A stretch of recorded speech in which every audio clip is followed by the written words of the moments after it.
Welcome back, second grade. Today we're going to be reviewing some possessives and contractions, specifically some that are pretty tricky because they sound the same, but they do not mean the same things.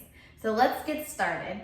First, we're going to talk about, remember, a contraction is two words that are put together to make a new word, just a shortened version of those two words. And remember, the second word always loses some of its letters and it gets an apostrophe, okay? Now, a possessive is something that belongs to someone, right? It shows ownership. Possessives do not always have apostrophes, okay? So contractions do have apostrophes because there's always going to be letters missing. Possessives do not always have apostrophes because it's just showing ownership.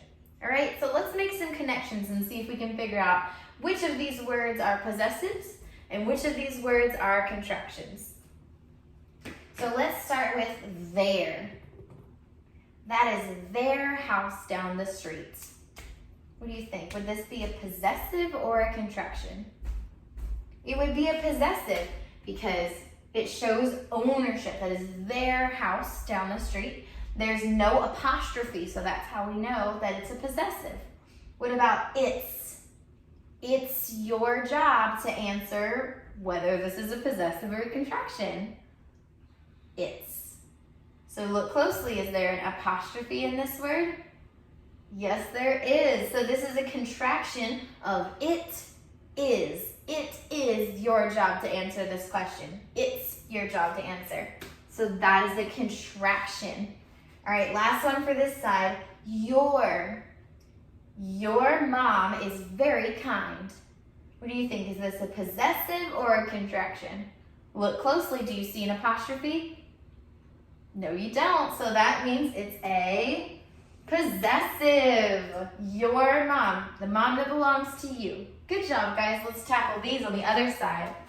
It's. Now, we already did one it's. Does this one have an apostrophe? No, it does not. So this is a possessive. A bird flaps its wings.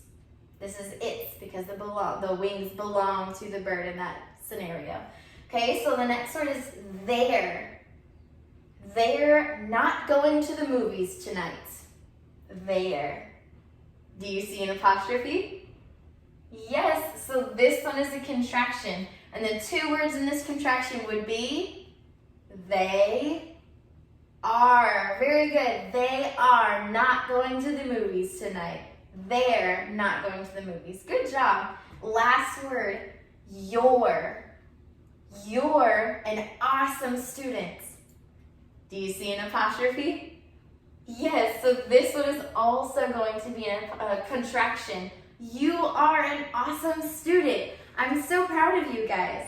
Let's see you tackle those worksheets with all the confidence in the world that I have in you. Have a great day. Bye.